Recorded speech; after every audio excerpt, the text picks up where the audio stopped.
So I will be praying for Asim, but I know that Alex is a nice guy, so he won't do anything bad. Alex Pereira, c'est l'un des combattants les plus redoutables du circuit. Mais en dehors de l'octogone, il est plutôt calme et accessible, surtout avec ses fans.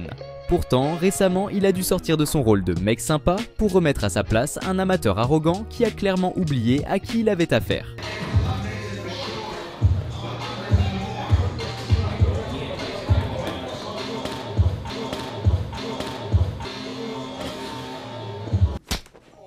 That is what we call a bitch slap for a bitch.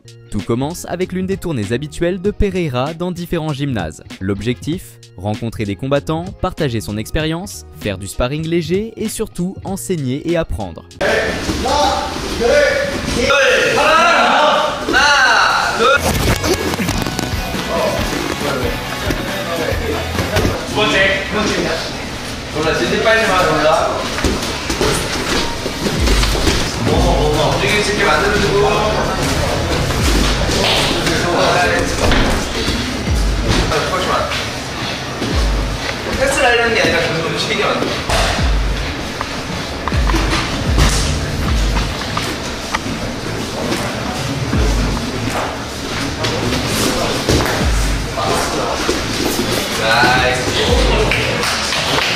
Normalement, quand une légende du MMA comme Alex passe dans ton club, tu le respectes, tu écoutes et tu profites de l'opportunité pour apprendre.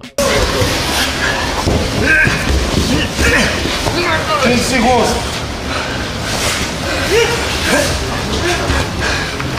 10 seconds.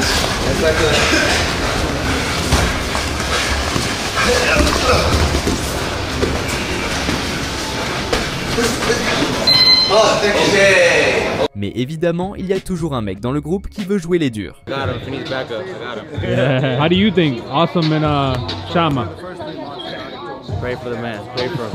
Love you, brother. Pray for him. Everybody, I'm right here. I'm right here for him. If he needs help, I'll step in. We're outnumbering him. We can jump. Jump his ass. We can jump. Hey, just go, man. We can all jump. Et ce n'est pas la première fois qu'Alex fait face à ce genre de situation. Il l'a déjà vécu en Corée, notamment dans le gym du Korean Zombie, où il a fait un sparring avec tout le monde.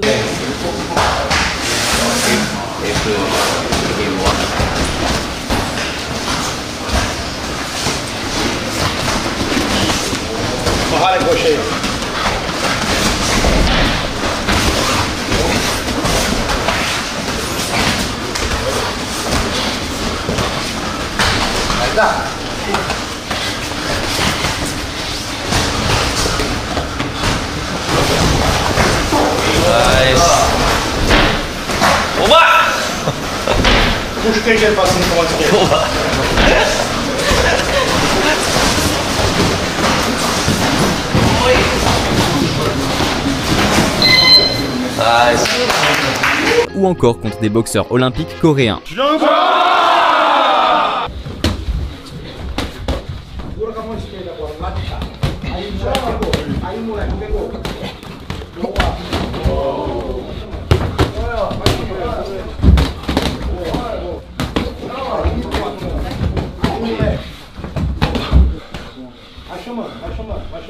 Vamos pegar de baixo pra cima. Fica aí de boa, não temos vindo mais. Não vai? Aí mesmo.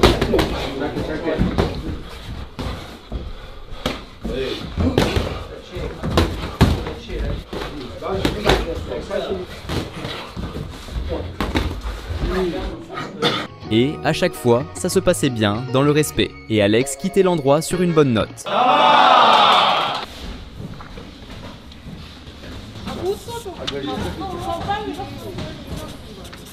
We're better than McDonald's or Burger King.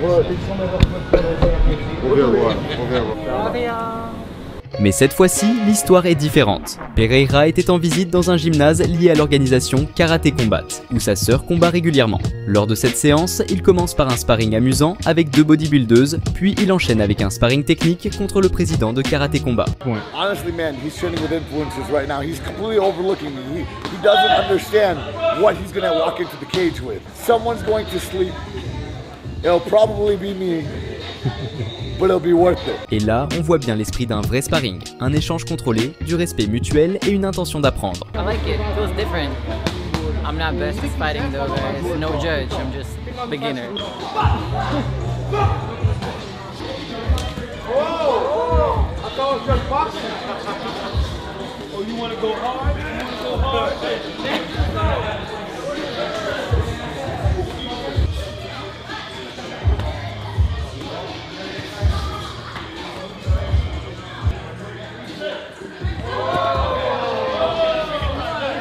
Do it. How'd you do it? How did you do it? How did you do it? I don't even know. Come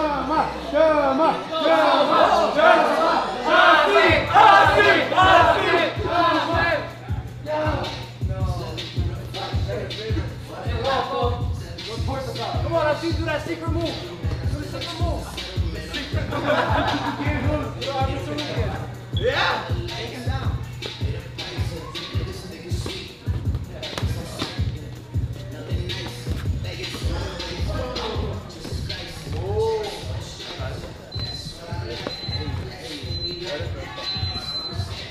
Sauf qu'ensuite, l'élément perturbateur entre en jeu.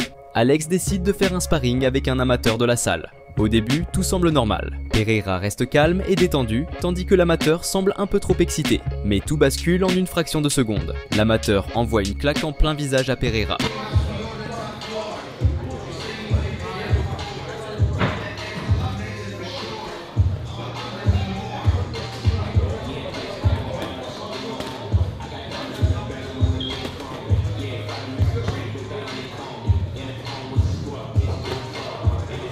Et c'est là que les problèmes commencent. Déjà trop dans l'émotion, l'amateur commence à vouloir gagner le sparring, au lieu d'en profiter pour apprendre.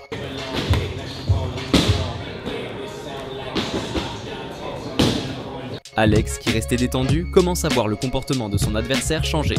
Mais le mec ne s'arrête pas là.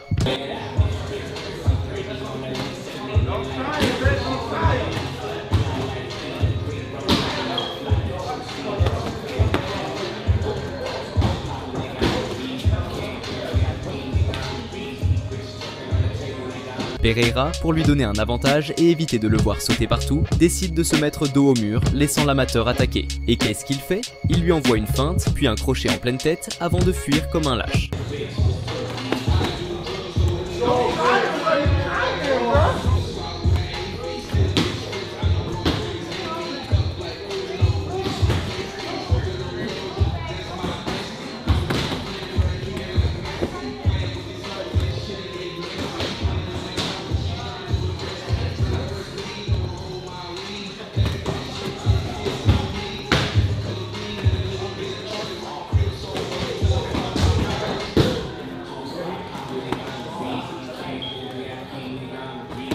Pereira comprend que ce gars ne veut pas juste faire un sparring, il veut prouver quelque chose. Mauvaise idée. Il se fait sécher dans le clinch par une pluie de coups au corps, et ça, Pereira l'a expliqué lui-même en interview. Il utilise cette technique pour calmer les égos surdimensionnés en sparring.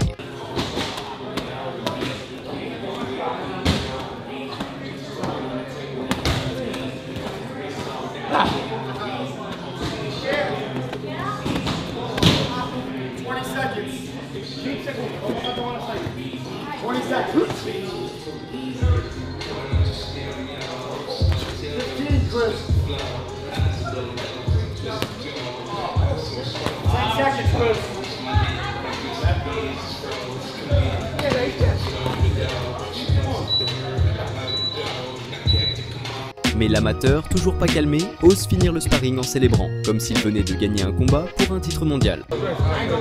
Yeah, be careful for that left hand. Power.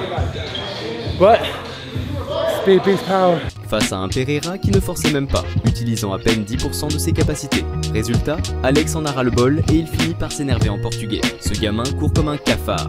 Si c'était un vrai combat, il serait déjà mort. Deixar aqui meio que o recado, nem lembro quem foi o primeiro que eu fiz. Tava um pouquinho assim agitado e tal, mas acho que, pô, deve estar feliz com o que tá aprendendo e, pô, evoluindo, né? Mas, pô, tô aqui mesmo pra fazer um treininho na moral com a galera. Igual os outros, aproveitei bastante. Igual ele fez o primeiro round comigo. Nem ficar correndo. Se fosse 8 rounds, né, de boxe, aí eu faria, aí eu tomaria mais ritmo e tal. Talvez ele poderia cansar primeiro que eu, mas fazer um round, eu ficar correndo que nem uma barata tonta, pra mim não vira, não aprendo nada com isso. Mas, pô, todo o treino aqui foi satisfatório e, pô, obrigado. Moralité, si tu as la chance de t'entraîner avec un combattant d'élite, profite de l'expérience au lieu d'essayer de te prouver quelque chose. Parce que, spoiler alert, tu vas perdre. Si t'as aimé cette vidéo, lâche un like, abonne-toi et dis-moi en commentaire quel combattant de MMA tu voudrais affronter dans une bagarre de rue. Même si on sait tous que la réponse c'est personne.